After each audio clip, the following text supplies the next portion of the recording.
Hello റേഡിയോയുടെ ഹൃദ്യമായ സ്വാഗതം. തൃശൂരിന് അങ്ങനെ ആവേശത്തിന്റെ അലകടൽ ഉണരാൻ പോവാണ്. ഉത്സവത്തിന്റെ നിമിഷങ്ങളിലേക്ക്, പ്രത്യേകിച്ച് നാടകത്തിന്റെ ആ ഒരു ആവേശത്തിര ഉയരാനിരിക്കുകയാണ്. സാംസ്കാരിക നഗരിയിൽ നിന്ന് കടന്നു വരുന്ന ദിവസങ്ങളിലൊക്കെ തന്നെ ഇനി നാടക പ്രേമികളുടെയും ആസ്വാദകരുടെയും ക്രിയാത്മകമായിട്ടുള്ള വിലയിരുത്തലുകളുടെയും ഒക്കെ തന്നെ ഇടങ്ങളിലേക്ക് നമ്മൾ എത്തിച്ചേരാനിരിക്കുകയാണ്. സംഗീത നാടക അക്കാദമിയുടെ മുൻവശത്താണ് ഞാനുള്ളത്. സംഗീത നാടക അക്കാദമിയുടെ സെക്രട്ടറി കരിവള്ളൂർ മുരളി ഇവിടെയുള്ള സംഘാടനത്തിന്റെ മികവിലാണെങ്കിലും മറ്റു കാര്യങ്ങളിലൊക്കെ ശ്രദ്ധിച്ചുകൊണ്ട് അദ്ദേഹം ഇവിടെയുണ്ട്. ഒപ്പം ഈ വർഷത്തെ ഇറ്റ്ഫോക്കിന്റെ വിശേഷങ്ങൾ അറിയിക്കാനായിട്ടാണ് അദ്ദേഹത്തെ ഹലോ റേഡിയോ സ്വാഗതം ചെയ്യുക. നിങ്ങൾക്ക് ഏവർക്കും വേണ്ടി ഹലോ റേഡിയോയിലേക്ക് സ്വാഗതം സർ. വളരെ തിരക്ക് പിടിച്ച കാര്യങ്ങളാണ്. ഫെബ്രുവരി 9 മുതൽ 16 വരെ നടക്കുന്ന ഈ ഒരു ആഴ്ചക്കാലത്തെ ഇറ്റ്ഫോക്കിന്റെ ഒരുക്കങ്ങളിലേക്ക് മുരളി സാറിന്റെ ആ ഒരു പ്രവർത്തനങ്ങളുടെ ഏകോപനം എങ്ങനെയെന്നുള്ളത് നമുക്ക് ചോദിച്ചറിയാം. എങ്ങനെയാണ് ഇപ്രാവശ്യത്തെ ഇറ്റ്ഫോക്ക് മുന്നോട്ട് പോവുക? ഇപ്പോക്ക് സംസ്ഥാനം വലിയ പ്രതിസന്ധികൾ നേരിട്ടുകൊണ്ടിരിക്കുന്ന ഒരു സമയത്താണ്, സാമ്പത്തികമായും വലിയ പ്രതിസന്ധികളുള്ള ഒരു കാലത്താണ് എങ്കിലും ഇറ്റ്ഫോക്ക് വീണ്ടും വലിയൊരു സന്ദേശവുമായി തിരിച്ചു വരികയാണ്. എൻസംബിൾ പീസ് കോൺഫിഡൻസ്, അഥവാ ഒരുമ, സമാധാനം, ദൃഢവിശ്വാസം. ഈ സന്ദേശമായിട്ടാണ് ഇറ്റ്ഫോക്ക് ഒരിക്കൽ കൂടി വരുന്നത്. ITFOK 2024 international theatre festival of Kerala 2024 അത് 14ാമത്തെ എഡിഷനാണ്. 2008 ചെയർമാനായി നടൻ മുരളി ഉണ്ടായിരുന്ന കാലം തൊട്ട് ഇറ്റ്ഫോക്ക് ആരംഭിക്കുന്നത്. അദ്ദേഹത്തിന്റെ ഒരു ഓർമ്മ എല്ലാ കാലത്തും ഇറ്റ്ഫോക്കുമായി ബന്ധപ്പെട്ട് ഉണരാറുണ്ട്. ഇത്തവണയും ഇറ്റ്ഫോക്ക് 8 വിദേശ നാടകങ്ങൾ, 15 ദേശീയ നാടകങ്ങൾ, അതിൽ 5 എണ്ണം മലയാളമാണ്. പല വെന്യൂകളിലായിട്ടാണ് ഈ നാടകങ്ങൾ നടക്കുന്നത്. ഒരു കാര്യം നമ്മൾ ഓർക്കേണ്ടതുണ്ട്, ലോകം യുദ്ധങ്ങളുടെ, വംശക്കെടുതികളുടെ, വംശീയതയുടെ, വർഗീയതയുടെ, ഇന്ത്യയിലാണെങ്കിലും അപരവിദ്വേഷത്തിന്റെ, വെറുപ്പിന്റെ, അങ്ങനെ ഒരുപാട് വർഗീയതയുടെ ഒരു വല്ലാത്ത അന്തരീക്ഷത്തിലാണ് ലോകം നിലനിൽക്കുന്നത്. പക്ഷേ തിയേറ്റർ എന്നത് പൗരത്വം ആവശ്യമില്ലാത്ത, പരസ്പരം അതിന്റെ കുടുക്കുവാതിലുകളൊന്നുമില്ലാത്ത, ജനാധിപത്യം പുലരുന്ന ഒരു സ്വതന്ത്ര റിപ്പബ്ലിക്കാണ് തിയേറ്റർ. ഇവിടെ തന്നെ പലസ്തീനിൽ നിന്നുള്ള നാടകമുണ്ട്, ഫിൻലാൻഡിൽ നിന്നുള്ള നാടകമുണ്ട്, ഇറ്റലിയിൽ നിന്നുള്ള നാടകമുണ്ട്, ബ്രസീലിൽ നിന്നുള്ള നാടകമുണ്ട്. ലോകത്തിന്റെ പല വൻകരകളിലെ നാടക പ്രവർത്തകർ ഒന്നിച്ചു വരികയാണ്. അവർക്ക് മറ്റ് ഫെസ്റ്റിവലുകൾ നടത്തുന്ന പോലെ എളുപ്പമല്ല തിയേറ്റർ ഫെസ്റ്റിവൽ നടത്താൻ. ചലച്ചിത്രോത്സവങ്ങളാണെങ്കിൽ ഒരു USB ഉണ്ടായാൽ മതി, അതല്ലെങ്കിൽ ഒരു ലിങ്ക് ഉണ്ടായാൽ മതി. പക്ഷേ പല രാജ്യങ്ങളിൽ നിന്ന് വിമാനം കയറി ഇവിടെ എത്തി, അവരുടെ മനുഷ്യ ശരീരം ഇവിടെ എത്തി ഈ രംഗവേദിയിൽ വന്നു നിന്നാൽ മാത്രമേ ഈ പെർഫോമൻസ് പൂർത്തിയാക്കാൻ കഴിയും. ഒരുപാട് പ്രതിസന്ധികളും പ്രശ്നങ്ങളും യാത്രയിൽ തന്നെയുണ്ട്, ഇപ്പോഴും ഉണ്ടത്. ബംഗ്ലാദേശിൽ നിന്ന് വരുന്ന ഒരു നാടക സംഘത്തിലെ 12 പേരെ കുറിച്ച് ഉടനെ ചോദ്യം വരികയാണ്. അവർ തൊട്ടുമുമ്പ് സഞ്ചരിച്ച രാജ്യങ്ങൾ ഏതൊക്കെയാണ്? ഇങ്ങനെ ഒരുപാട് പ്രതിസന്ധികളുണ്ട്. ഇതൊക്കെ തരണം ചെയ്തുകൊണ്ടാണ് യാത്രാരേഖകളുടെ പ്രശ്നങ്ങൾ, അതോടൊപ്പം തന്നെ വിമാനങ്ങൾ കിട്ടി ഇവിടെ എത്തുക എന്നുള്ള പ്രശ്നങ്ങൾ, അങ്ങനെ പലതും ഉണ്ട്. മാത്രമല്ല ഈ ലോകത്തിന്റെ എല്ലാ കോണുകളിൽ നിന്നും വരുന്ന നാടകങ്ങളുടെ ടെക്നിക്കൽ സപ്പോർട്ട് ഞങ്ങൾ തന്നെയാണ് നൽകുന്നത്. ആദരണീയനായ നമ്മുടെ മഹാകലാകാരൻ ആർട്ടിസ്റ്റ് സുജാതനാണ് ഇതിന്റെ ആർട്ടിസ്റ്റിക് ഡയറക്ടർ. അദ്ദേഹമാണ് ഈ ലോകത്തിന്റെ പല കോണുകളിൽ നിന്നുള്ള നാടകങ്ങളുടെ അവരുടെ സെറ്റ് മുഴുവൻ, അവരുടെ പ്രോപ്പർട്ടികൾ മുഴുവൻ, അവർ നൽകുന്ന ഡിസൈൻ അനുസരിച്ച് ഇവിടെ ഉണ്ടാക്കുന്നതിന് നേതൃത്വം നൽകുന്നു. ഒട്ടനവധി തൊഴിലാളികൾ നിങ്ങൾക്ക് ഇവിടെ കാണാം, പല ശബ്ദങ്ങളും കാണാം, മനുഷ്യരുടെ അധ്വാനം കാണാം. ഒരു 100-100 പേർ ഒന്നിച്ച് പ്രവർത്തിച്ചുകൊണ്ടിരിക്കുകയാണ് കഴിഞ്ഞ എത്രയോ ദിവസങ്ങളായി. അവർ പകൽ മാത്രമല്ല പ്രവർത്തിക്കുന്നത്, രാത്രി ഉടനീളം 24 മണിക്കൂർ ഇങ്ങനെ പ്രവർത്തിച്ചുകൊണ്ടിരിക്കുകയാണ്. അങ്ങനെ ഇറ്റ്ഫോക്കിന്റെ ഒരുക്കങ്ങൾ പൂർണ്ണമായിക്കൊണ്ടിരിക്കുകയാണ്. കേരള സംഗീത നാടക അക്കാദമിയുടെ ചരിത്രത്തിലെ ഏറ്റവും വലിയ കുതിപ്പുകളിലൊന്നാണ് അന്താരാഷ്ട്ര നാടകോത്സവം. തുടക്കത്തിൽ ഇത് വളരെ പതിയെ ഉള്ളൊരു തുടക്കമായിരുന്നെങ്കിൽ ഇന്ന് ലോകത്തിലെ തന്നെ ഏറ്റവും മികച്ച നാടകോത്സവങ്ങളിൽ ഒന്നായി ഇതിന് മാറാൻ കഴിഞ്ഞിട്ടുണ്ട്. കേരളത്തിന്റെ നാടകോത്സവം, കേരളത്തിന്റെ ചലച്ചിത്രോത്സവം പോലെ തന്നെ വളരെ പ്രസിദ്ധമാണ്. എല്ലാവരും ഇവിടെ വരാനും പെർഫോം ചെയ്യാനും ആഗ്രഹിക്കുന്നു. അത് ഇനിയും വളർച്ചയിലേക്ക് പോകണം. നമുക്കുള്ള ഒരേ ഒരു പരിമിതി പണത്തിൻ്റെതാണ്. മറ്റ് സംഘാടനത്തിന്റെ, അതിന്റെ മുന്നൊരുക്കങ്ങളുടെ, കലാകാരന്മാരുടെ പങ്കാളിത്തത്തിന്റെ, അതിലുമൊക്കെ വിശേഷിച്ച് നാടക പ്രേക്ഷകരുടെ ആവേശത്തിന്റെ. കഴിഞ്ഞ 25-ാം തീയതിയാണ് നമ്മുടെ സൈറ്റ് ഓപ്പൺ ചെയ്തത് ടിക്കറ്റിന് വേണ്ടി. ആ ദിവസം തന്നെ സൈറ്റ് തകരുകയായിരുന്നു ആളുടെ തള്ളിക്കയറ്റം കൊണ്ട്. ഇപ്പോഴും ഒരു ദിവസം 10,000 ടിക്കറ്റിനെങ്കിലും ആവശ്യക്കാരുണ്ട്. പക്ഷെ ഒരു 4000-ൽ താഴെ സീറ്റുകൾ മാത്രമേ നമുക്ക് ഒരുക്കാൻ പറ്റൂ. പരിമിതമാണ്. നാടകത്തിന് ഏറ്റവും വലിയ പ്രതിസന്ധി എന്ന് പറയുന്നത് അത് ചുരുക്കം പേർക്ക് മാത്രം കാണാൻ കഴിയുന്ന ഒന്നാണ്. 600-700-ലധികം ആളുകൾക്ക് ഒരു നാടകം ഒന്നിച്ചിരുന്ന് കാണാൻ പറ്റില്ല. അപ്പോ വളരെ കൂടുതൽ മികച്ച തിയേറ്ററുകളൊക്കെ ഉണ്ടായാൽ മാത്രമേ നമുക്ക് ഈ നാടകോത്സവം നമ്മുടെ ലക്ഷ്യത്തിനനുസരിച്ച് മുന്നോട്ട് കൊണ്ടുപോകാനാവൂ.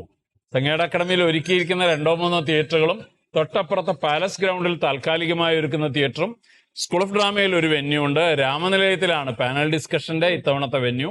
അത് പണ്ട് കത്തിയെരിഞ്ഞു പോയ 2012-ൽ കത്തിയെരിഞ്ഞു പോയ ആ കൂത്തമ്പലം വീണ്ടും മെച്ചപ്പെടുത്തിയിട്ടാണ് നമ്മൾ അതിന്റെ അരങ്ങൊരുക്കുന്നത്. അങ്ങനെ എന്തുകൊണ്ടും ഈ വ്യത്യസ്തങ്ങളായ വെന്യൂ വേദികളിൽ ഒരുക്കുന്ന ഇന്ത്യയിൽ നിന്നുള്ള 15 നാടകങ്ങളും വിദേശത്ത് നിന്നുള്ള 8 നാടകങ്ങളും അടക്കമുള്ള നാടകങ്ങളുടെ മാത്രം ടിക്കറ്റിംഗ് ഉള്ള 47 ഷോകൾ നാടകത്തിൻ്റെതായുണ്ട്. അതിനു പുറമെ ഒരുപാട് മ്യൂസിക്കൽ ബാൻഡുകൾ ഇവിടെ വരുന്നുണ്ട്. വളരെ പ്രശസ്തരായ സംഗീത കലാകാരന്മാർ അവതരിപ്പിക്കുന്ന മ്യൂസിക് ബാൻഡുകൾ ഇവിടെ വരുന്നുണ്ട്.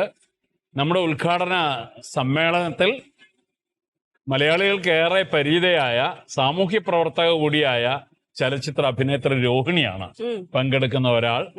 അവരുടെ സാന്നിധ്യം, അവരുടെ വ്യക്തമായ സാമൂഹികവും രാഷ്ട്രീയവുമായ നിലപാടുകൾ ഇപ്പോക്കിനും വളരെ മുതൽക്കൂട്ടാകുമെന്നാണ് ഞങ്ങൾ പ്രതീക്ഷിക്കുന്നത്. തുടക്ക കാലഘട്ടത്തില് സർ നേരത്തെ പറഞ്ഞതുപോലെ മുരളി സാറിന്റെ ഒരു വലിയ ആശയം നമ്മുടെ കേരളത്തിന് മാത്രമായിട്ട് ഒരു അന്താരാഷ്ട്ര നാടകവേദി വേണമെന്നുള്ളതും തുടക്ക കാലഘട്ടങ്ങളിൽ നമ്മളത് പരിമിതികളൊക്കെ അതിജീവിച്ച് മുൻപോട്ട് വന്ന് ഇന്ന് ഒരു വലിയ മാധ്യമ ശ്രദ്ധയും അന്താരാഷ്ട്രമായിട്ട് ശ്രദ്ധിക്കപ്പെടുന്ന രീതിയിലേക്ക് ഈ കൊച്ചു കേരളത്തിന്റെ തൃശ്ശൂർ മാറുകയും ഒക്കെ ചെയ്യുമ്പോൾ അതിന്റെ പുറകില് അന്ന് പ്രവർത്തിച്ച ആളുകൾ മുതൽ കുറെ പേര് തിരശ്ശീലയ്ക്ക് പുറകിലായെങ്കിൽ ഇന്ന് സാറ് നേതൃത്വം കൊടുക്കുന്ന ഒരു സംഘാടക സമിതിയിൽ നേരിടുന്ന ഒരു പ്രധാന പ്രശ്നം ഞാൻ മനസ്സിലാക്കിയത് സാമ്പത്തികം ഒരു പ്രശ്നമാണ്. നമുക്ക് പ്രേക്ഷകർക്ക് യാതൊരു കുറവുമില്ല, ഉത്സാഹമാണെങ്കിൽ പോലും സാമ്പത്തികം. ഞാൻ ചോദിക്കാൻ ആഗ്രഹിക്കുന്നത്, നമ്മൾ ഒരുപാട് മാധ്യമങ്ങളും പ്രേക്ഷകരും ഇതിനെ ഒരു അന്താരാഷ്ട്ര നിലവാരത്തിലേക്ക് ഉയർത്തുന്നതിൽ വലിയ പങ്ക് വഹിച്ചിട്ടുണ്ടെന്നുള്ളതാണ്. ഒരു പ്രേക്ഷക എന്ന രീതിയിലും ഒരു മാധ്യമത്തിന്റെ പ്രതിനിധി എന്ന രീതിയിലും ഞാൻ ചോദിക്കുന്നത്, മാറുന്ന കാലഘട്ടത്തില് പുതിയ സാധ്യതകളെ നമുക്ക് ഈ ഒരു സാമ്പത്തിക സ്രോതസ്സിന് വേണ്ടി, കാരണം ഇറ്റ്ഫോക്ക് അത്രയും ഒരു ആവേശമാണ്, അത് തുടർന്ന് നമുക്ക് പേടിയില്ലാതെ നടത്തിക്കൊണ്ട് പോകാനായിട്ട് ഒരു പുതിയ സാമ്പത്തിക സ്രോതസ് കണ്ടെത്താനായിട്ട് നമുക്ക് ഇപ്പം ഷോകളൊക്കെ നടക്കുന്ന സമയത്ത് ഒരു ലൈവ് ടെലികാസ്റ്റിംഗ് ഏതെങ്കിലും ഒരു മീഡിയക്ക് നൽകുക, അതിൽ നിന്നുണ്ടാകുന്ന ഒരു ഇൻകം, ഇതിനെ കുറിച്ചുള്ള ഒരു സാധ്യതകളെ കുറിച്ച് സംഘാടക സമിതി എപ്പോഴെങ്കിലും ചിന്തിച്ചിട്ടുണ്ടോ? മറ്റ് പല മാധ്യമങ്ങളെയും പോലെ ഒന്നല്ല നാടകം. ഒരു ഫോട്ടോ എടുക്കുന്നതിന് പോലും നിയന്ത്രണമുണ്ട്, കോൺട്രാക്ട് ഉണ്ട്. ഞങ്ങൾ പലപ്പോഴും ചെയ്യുന്ന നാടകത്തിൽ മാത്രം, ഇപ്പോ ഇവിടെ തന്നെ നമ്മുടെ ഇറ്റ്ഫോക്കിന്റെ ഒഫീഷ്യൽ ഫോട്ടോഗ്രാഫറായി ഇത്രയോ കാലമായിട്ട് വരുന്നത് അജിത് കുമാറാണ്. അദ്ദേഹം തിയേറ്ററിൽ മാസ്റ്റർ ഡിഗ്രി എടുത്തിട്ടുള്ള ആളാണ്. അപ്പൊ അതുപോലുള്ളവരെ മാത്രം ഉപയോഗിച്ചിട്ട് വളരെ സൂക്ഷ്മമായിട്ടാണ് ഒരു സ്റ്റിൽ പോലും നമ്മളിപ്പോ എടുക്കുന്നത്. അതുകൊണ്ട് ഒരു തരത്തിലും കഴിഞ്ഞ വർഷം തന്നെ അങ്ങനെ ഒരു അനുഭവം ഉണ്ടായി. അവിടെ നാടകം നടന്നുകൊണ്ടിരിക്കുന്നതിനിടയിൽ ഉണ്ടായിരുന്ന ഒരാൾ തുടർച്ചയായി ക്ലിക്കുകൾ എടുത്തുകൊണ്ടിരുന്ന സമയത്ത് പെട്ടെന്ന് നാടകം നിർത്തിവെച്ചു. നാടകത്തിലുള്ള നമ്മുടെ കോൺട്രാക്ട് അനുസരിച്ച് അത്രയധികം റെസ്ട്രിക്ഷൻ ഉണ്ട്. കോർപ്പസ് ഫണ്ടിനെയൊക്കെ ആകർഷിക്കാനുള്ള ശ്രമം, അതിനുള്ള ചില പരിശ്രമങ്ങൾ ഞാൻ തുടങ്ങി വെച്ചിട്ടുണ്ട് ഇത്തവണ. CSR രജിസ്ട്രേഷൻ ഒക്കെ എടുത്തിട്ട് കോർപ്പസ് ഫണ്ടുകൾ ഒക്കെ കൊണ്ടുവരാനുള്ള ഒരു ശ്രമം നടത്തിയിട്ടുണ്ട്. പക്ഷെ നാടകത്തോട് അധികാരി വർഗത്തിന് അത്ര വലിയ താല്പര്യമില്ല, ആധിപത്യ ശക്തികൾക്കും അത്ര വലിയ താല്പര്യമില്ല. അത് എല്ലാ കാലത്തും ഈ ആധിപത്യ വ്യവസ്ഥയെ വിമർശിക്കുന്ന ഒരു കലാരൂപമാണ്. അതുകൊണ്ട് നാടകം അങ്ങനെ അത്ര അധികം പ്രൊമോട്ട് ചെയ്യപ്പെടേണ്ടതാണ് എന്ന് പണമുള്ള ശക്തികൾ അത്ര ധരിക്കില്ല എന്നാണ് ഞാൻ കരുതുന്നത്. ആ ഒരു പരിമിതി കൂടി ഉണ്ട് നമുക്ക്. ചലച്ചിത്രം പോലെയോ കമേഴ്സ്യലായ മറ്റേതെങ്കിലും സംവിധാനം പോലെയോ നാടകത്തെ പ്രൊമോട്ട് ചെയ്യാൻ വലിയ സാധ്യതയില്ല. എങ്കിലും ഞങ്ങൾ ശ്രമിച്ചുകൊണ്ടിരിക്കുകയാണ്. കഴിഞ്ഞ പ്രാവശ്യം ഇങ്ങനെ ഒരു അനുഭവം ഞാൻ സാറ് സൂചിപ്പിച്ചപ്പോ ഞാൻ പറയാണ്, ഇപ്രാവശ്യത്തെ നമ്മുടെ പ്രേക്ഷകർക്ക് ഏതെങ്കിലും രീതിയിലുള്ള നിയന്ത്രണങ്ങളോ മാനദണ്ഡങ്ങളോ അങ്ങനെ കൊണ്ടുവരാനുള്ള സാധ്യതയുണ്ടോ? നമുക്കിപ്പോ ടിക്കറ്റിംഗ് നമ്മൾ ഏർപ്പെടുത്തിയിട്ടുണ്ട്. ടിക്കറ്റിംഗ് ഏർപ്പെടുത്തുന്നത് ഇവിടെ ഓൺലൈൻ 25 മുതൽ തുടങ്ങി ഒട്ടുമിക്കവാറും ടിക്കറ്റുകൾ പോയി. അതിന്റെ ഏറ്റവും വലിയ പ്രശ്നം, ടിക്കറ്റിംഗ് ആരും തെറ്റിദ്ധരിക്കരുത്, ഇത് സാമ്പത്തിക നേട്ടത്തിന് വേണ്ടി ഉണ്ടാക്കുന്ന ടിക്കറ്റിംഗേ അല്ല യഥാർത്ഥത്തിൽ. അങ്ങനെയാണെങ്കിൽ അവർക്ക് ഭക്ഷണം കൊടുക്കാൻ പോലുള്ള തുക ഇതുവഴി കിട്ടില്ല. 70 രൂപയാണ് ഒരു ടിക്കറ്റിനുള്ളത്. അത് അവർക്ക് ഭക്ഷണം കൊടുക്കാൻ പോലും ഉപയുക്തമല്ല. മറിച്ച് നമുക്ക് സീറ്റ് പരിമിതപ്പെടുത്തേണ്ടതുണ്ട്. അതുകൊണ്ട് മീഡിയ അതുപോലെ നമ്മുടെ പ്രധാനപ്പെട്ട അതിഥികൾ അല്ലാത്ത ടിക്കറ്റുകളെ നമ്മൾ നിയന്ത്രിക്കുന്നതിനുള്ള ഒരു മാർഗമായിട്ട് മാത്രമേ ഞാൻ കണ്ടുള്ളൂ. കാരണം അത്രയധികമാണ്. ഇപ്പൊ ഒരൊറ്റ സംഘം വരുമ്പോൾ ചിലപ്പോ 10 ലക്ഷവും 18 ലക്ഷവും ഒക്കെയാണ് അതിന്റെ എയർ ടിക്കറ്റ് മാത്രം. അങ്ങനെ വരുന്ന സംഘങ്ങളാണ് ഇവിടെ അവതരിപ്പിക്കുന്നത്. ലോകത്തെവിടെയുള്ള നാടക പരീക്ഷണങ്ങളെ മലയാളികളായ അതല്ലെങ്കിൽ ഇന്ത്യക്കാരായ നാടക പ്രവർത്തകർക്ക് പരിചയപ്പെടുത്തുക, നമ്മുടെ തന്നെ ഒരു വലിയ സംവേദനശീലത്തിലും അതോടൊപ്പം തന്നെ നമ്മുടെ അവബോധത്തിലും വലിയ മാറ്റം വരുത്തുക, പരിചരണത്തിൽ അതിന്റെ സ്വാധീനം ഉണ്ടാക്കുക, അങ്ങനെ ഒരു വലിയ തുറസ്സുണ്ടാക്കുക. ഇതിനുവേണ്ടി ഏറ്റവും കൂടുതൽ ശ്രമിക്കുന്നത്. പിന്നെ നാടകം മാത്രമല്ല, ഒരുപാട് സംഗീത പരിപാടികളുണ്ട്. ഇത്തവണയാണെങ്കിൽ നൃത്തമുണ്ട്. അതായത് കണ്ടംപററി ഡാൻസ്, ആട്ടക്കളരി, ജയേന്ദ്രൻ ബാലായുടെ നേതൃത്വത്തിലുള്ള സംഘം നവദുർഗ എന്ന ഡാൻസിന്റെ ഒരു പെർഫോമൻസ് കൂടിയുണ്ട്. അങ്ങനെ പല പല രൂപങ്ങൾ. പിന്നെ ഇവിടെ വന്നാൽ തന്നെ നിങ്ങൾക്ക് അറിയാം, ചിത്രകലയിൽ ലളിതകല അക്കാദമിയുടെ കൂടെ സഹായമുണ്ട്. വലിയ ചിത്രകാരന്മാരാണ് ഇവിടെ വന്നിട്ട് വരച്ചുകൊണ്ടിരിക്കുന്നത്. നിറയെ ചിത്രങ്ങൾ കൂടിയുണ്ട്. അങ്ങനെ വിഷ്വലായ എല്ലാ സാധ്യതകളെയും നമ്മൾ പ്രയോജനപ്പെടുത്തുകയാണ്. പിന്നെ ആശയങ്ങളുടെ, അതുപോലെ തന്നെ ഇതുപോലുള്ള ദൃശ്യങ്ങളുടെ എല്ലാത്തിൻ്റെയുമായ ഒരു വിനിമയം ഈ കൂട്ടത്തിൽ നടക്കുന്നുണ്ട്. അതോടൊപ്പം ലോകം മുഴുവൻ ബ്രക്റ്റിന്റെ 125-ാം ജന്മവാർഷികമാണ് ഇത്തവണ. Will there be singing in the dark times എന്നാണ് ബ്രക്റ്റിന്റെ ഏറ്റവും പ്രസിദ്ധമായ. അപ്പോൾ അതിന് നമ്മളൊരു മറുപടി കൊടുക്കുകയാണ് നമ്മൾ. അതായത് നമ്മൾ we have to sing in this gloomy times to എന്ന ഒരു ഹി മസ്റ്റ് സിംഗ് അദ്ദേഹത്തിന്റെ ഒരു 125-ാം ജന്മവാർഷികത്തോടനുബന്ധിച്ച് കൊടുക്കുന്ന ഒരു സവിശേഷമായ, കാരണം ലോകത്തെ ഏറ്റവും വലിയ നാടകകാരന്മാരിൽ ഒരാളാണ് ബെർത്തോൾഡ് ബ്രെക്റ്റ്. ബ്രെക്റ്റിന് കൊടുക്കുന്ന ഒരു ട്രിബ്യൂട്ട് കൂടിയാണ് ഇത്തവണത്തെ നാടകോത്സവം. നമ്മുടെ ആ ഒരു ആശയം പറയുന്നത് പോലെ തന്നെ ഈ ഒരുമ, സമാധാനം, ദൃഢനിശ്ചയം, ഇത് നേരത്തെ നമ്മൾ സൂചിപ്പിച്ചതുപോലെ ദൃഢവിശ്വാസം, ഈ ഒരു പലപ്പോഴും മനുഷ്യരെ അടിച്ചമർത്തപ്പെടുന്ന ഒരു കാലഘട്ടത്തിലൊക്കെ തന്നെ സമൂഹത്തിന്റെ ഉയർന്ന ശബ്ദമായിട്ടാണ് വേദികളിൽ നമ്മൾ ഈ മനുഷ്യ ശബ്ദം ഉയർന്ന് കേൾക്കാറുള്ളത്. അപ്പൊ ഇന്നും കാലഘട്ടത്തിന്റെ മാറ്റത്തിനനുസരിച്ചിട്ട് ഒരുപാട് മാറുന്ന ശബ്ദങ്ങൾ ഈ തിയേറ്റർ ഫെസ്റ്റിവലുകളൊക്കെ നമ്മൾ കാണാറുണ്ട്. ഇതൊരു ഇന്റർനാഷണൽ ഫെസ്റ്റിവൽ ആകുമ്പോൾ പല രാജ്യങ്ങളിൽ നിന്നുള്ള പ്രശ്നങ്ങളുടെ ഒരു ശബ്ദം നമുക്ക് ഈ വേദിയിൽ ഇപ്രാവശ്യവും കാണാൻ സാധിക്കുമോ? ഈ ഒരു തീർച്ചയായും കാണും. ഇന്ത്യയിലെ തന്നെ സാഹചര്യം എടുത്ത് നോക്കിയാൽ ഇതിന്റെ ബഹുത്വത്തെയാണ് നിഷേധിക്കുന്നത്. സാംസ്കാരികമായ ബഹുസ്വരതകളെ നിഷേധിക്കുന്ന അതിന്റെ ഒരു ഏകദാനതയാണ് വളർന്നുകൊണ്ടിരിക്കുന്നത്.